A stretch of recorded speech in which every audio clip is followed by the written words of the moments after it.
कल्पना करा की रायगडच्या राज्यसभेमध्ये एक भव्य सुवर्ण सिंहासन उभा आहे, सोन्याने मढलेलं, हिरे माणके आणि पाचूनी चमकणारं, 8 दिशांना 8 सिंहांच्या पाठीवरती उभे असलेलं ते सिंहासन. आणि त्या सिंहासनावरती विराजमान आहेत शककर्ते श्रीमंत योगी छत्रपती शिवाजीराजे भोसले. पण आज ते सिंहासन कुठे आहे? कोण म्हणतं मुघलांनी ते फोडून वितळवलं होतं, कोण म्हणतं ते अजूनही रायगडच्या एका गुप्त तळघरामध्ये लपवलं गेलं आहे, कोण म्हणतं ते गंगासागर तलावाच्या तळाशी आजही गाळामध्ये गाडलं गेलं आहे, कोणी म्हणतं की रायगड पडायच्या वेळी महाराणी येसुबाई साहेबांच्या सांगण्यावरून ते सिंहासन मराठ्यांनीच गायब केलं होतं. पण जर हे सर्व खरं असेल तर पेशव्यांच्या काळामध्ये या सुवर्ण सिंहासनावरती नवीन कापड चढवल्याच्या नोंदी कशा काय आढळतात? मित्रांनो, आज आपण शोधणार आहोत भारताच्या आणि खास करून महाराष्ट्राच्या इतिहासातील सर्वात मोठ्या रहस्यांपैकी एक छत्रपती शिवरायांचे 32 मन सिंहासन नेमके कुठे गेले.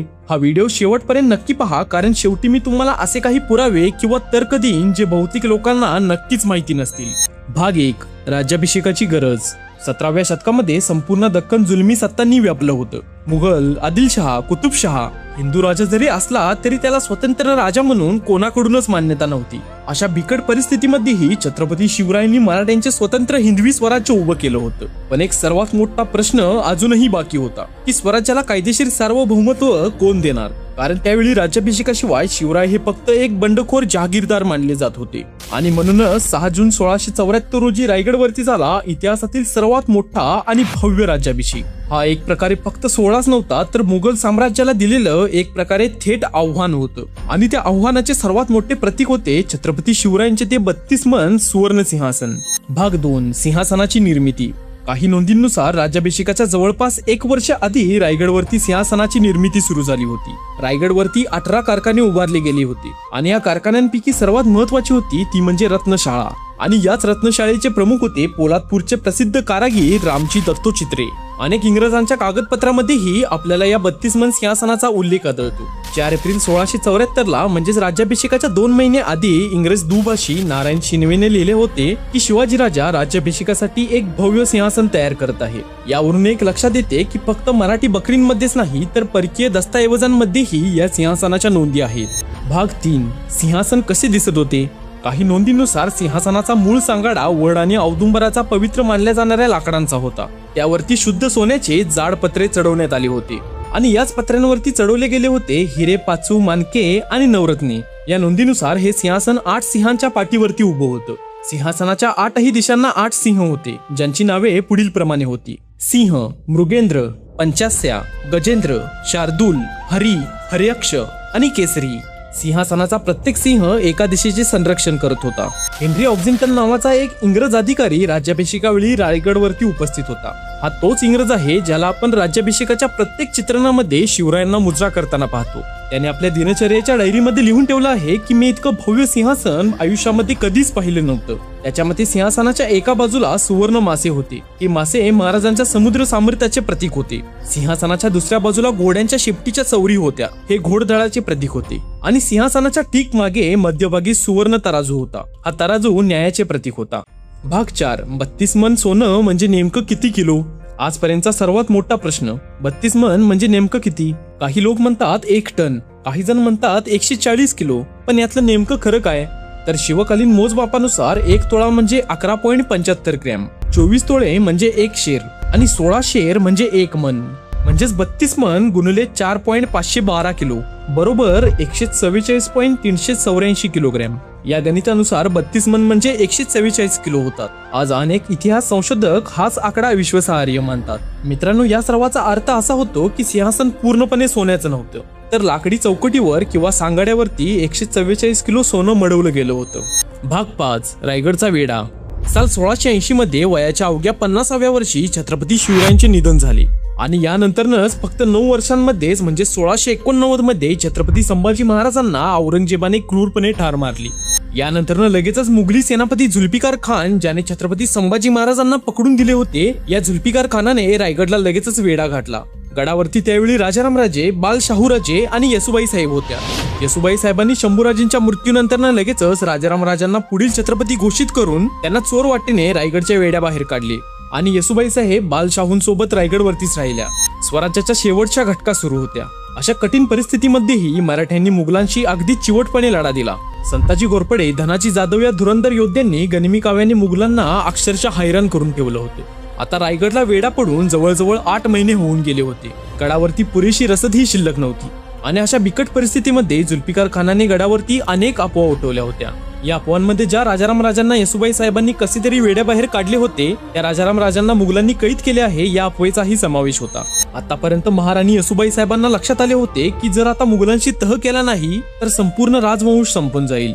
आणि 3 नोव्हेंबर साल 1689 रोजी काही अटी घालून मराठ्यांनी रायगड मुघलांच्या हातामध्ये दिला. भाग 6 यानंतर सुवर्ण सिंहासनाचे नेमके काय झाले आणि आता इथून पुढे सुरू होतं इतिहासातील सर्वात मोठं रहस्य. रायगड ताब्यात घेतल्यानंतर छत्रपती शिवाजी महाराजांचे सुवर्ण सिंहासन जुल्फिकार खानाला सापडले की नाही यावरती इतिहासामध्ये काही सिद्धांत दिले जातात. पहिला सिद्धांत सांगतो की रायगड पडल्यानंतर जेव्हा मुघलांनी रायगड ताब्यामध्ये घेतला तेव्हा जुल्फिकार खानाला हे सिंहासन मिळाले होते आणि मुघलांनी हे सिंहासन घाव घालून फोडून दिले होते. या सिंहासनाचा काही भाग अजिबात फुटत नव्हता. यामुळे मुघलांनी सदरेवरच म्हणजेच आज रायगडवरती जिथे छत्रपती शिवाजी महाराजांची मूर्ती आहे या चौतऱ्यावरती मोठी आग लावली आणि हे सिंहासन वितळवण्याचा प्रयत्न केला. हे सिंहासन इतके जास्त वजनी आणि मोठे होते की काही लोकांनी मिळून रायगड सारख्या गगनाला भिडलेल्या डोंगरावरून ते खाली आणणे जवळजवळ अशक्य होते. याच कारणामुळे मुघलांनी ते वितळवले आणि त्याची सोन्याची गोळे तिथून हलवली. आजही जर रायगडवरती पाहिले तर जिथे महाराजांचा चौतरा आहे तिथे मागचे काही दगड काळवंडलेले आणि थोड्या प्रमाणात गुळगुळीत दिसतात. शक्यतो दगडांवरती सातत्याने शेकडो डिग्री हीट दिल्यानंतरच असे होते. हे काळवंडलेले दगड आज सिंहासन वितळवल्याचे पुरावे मानले जातात. अजून एक असा सिद्धांत आहे ज्यावरून हे सिंहासन आजच्या घडीला अखंड अस्तित्वात नाही हे काही प्रमाणात सिद्ध होऊ शकते. यानुसार छत्रपती शिवाजी महाराजांनी स्वतःचा राज्याभिषेक करून घेतला आणि मराठ्यांचे सुवर्ण तख्त उभं करून मराठ्यांचे स्वराज्य उभा केले. या सुवर्ण सिंहासनावरती बसणारा पुढचा प्रत्येक व्यक्ती मराठ्यांचा छत्रपती होऊन छत्रपती शिवरायांच्याच प्रेरणेने मुघलांच्या विरोधात स्वराज्य चालवू शकत होता. या भविष्यातील धोक्यामुळे मुघलांना रायगड जिंकल्यानंतर लगेचच हे 32 मन सोन्याचे सिंहासन फोडणे खूपच जास्त गरजेचे होते. पण इतिहास इथेच एक सर्वात मोठी कलाटणी देतो. 1773 मध्ये पेशवे दप्तरामध्ये एक अतिशय आश्चर्यकारक नोंद सापडली होती. या नोंदीमध्ये सुवर्ण सिंहासनासाठी नवीन कापड खरेदी केल्याच्या काही नोंदी होत्या आणि पुढे अशीच एक नोंद 1797 मध्येही सापडली. मग आता तुम्हालाही प्रश्न पडेल की जर 32 मन सिंहासन 1689 मध्येच पूर्ण नष्ट झाले होते तर पुढच्या 100 वर्षानंतर पेशवे कोणत्या सिंहासनावरती कापड चढवत होते आणि यामुळेच इथे दुसरा सिद्धांत पुढे येतो. यानंतर 1689 मध्ये मुघलांनी सिंहासनाचा मूळ गाभा फोडल्यानंतर त्याचा काही भाग आणि सांगाडा अजूनही अस्तित्वात होता.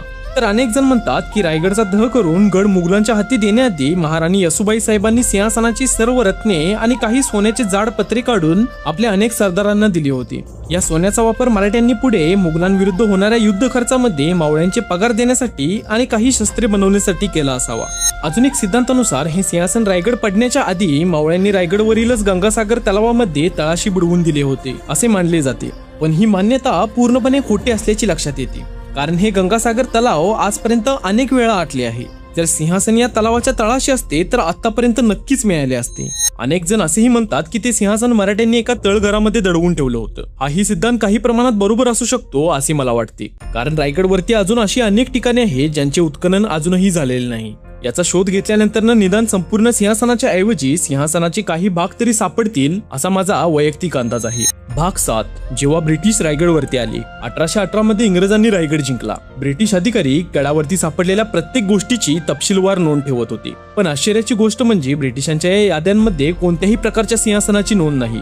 जेव्हा ब्रिटिशांनी रायगड जिंकला तेव्हा जर सिंहासन तिथे असते तर ते इंग्रजांनी नक्कीच लुटले असते आणि याच्या नोंदी आपल्याला त्यांच्या याद्यांमध्ये पाहायला मिळाल्या असत्या. यावरून एक गोष्ट लक्षात येते की हे सिंहासन इंग्रजांना कधी मिळालंच नव्हतं. इंग्रज येण्याच्या आधी या सिंहासनाचे बहुतेक एकतर अस्तित्व संपलं होतं किंवा त्याला तिथून हलवलं होतं. आज रायगडवरती शिवकालीन फक्त एक रिकामा चौतरा उरला आहे. हा चौतरा आजही ओरडून सांगत आहे की कधीकाळी इथे छत्रपती शिवराय छत्रपती झाले होते. हीच ती जागा आहे जिथे धर्मवीर छत्रपती संभाजी महाराजांचा राज्याभिषेक झाला होता. हीच ती जागा आहे जिथे छत्रपती राजाराम राजे कधीकाळी सुवर्ण सिंहासनावरती बसले होते. आज सिंहासन हरवलं आहे. बहुतेक सोनं वितळवलं गेलं आहे. सिंहासनावरील रत्ने गायब झाली आहेत. पण छत्रपती शिवरायांनी स्वराज्यामध्ये आणि महाराष्ट्राच्या प्रत्येक मराठी माणसामध्ये रुजवलेलं विचार सिंहासन आजही शाबूत आहे, जे आज कोट्यावधी भारतीय लोकांच्या मनावरती राज्य करते. आता मला कमेंट बॉक्स मध्ये नक्की सांगा की तुमच्यामध्ये छत्रपती शिवरायांचे 32 मन सुवर्ण सिंहासन सध्या कुठे असेल. मुघलांनी ते त्यावेळीच फोडले होते की आपल्या छत्रपतींचे ते सिंहासन आजही कुठेतरी अज्ञात जागी संपूर्ण जगाच्या नजरेपासून दूर आहे.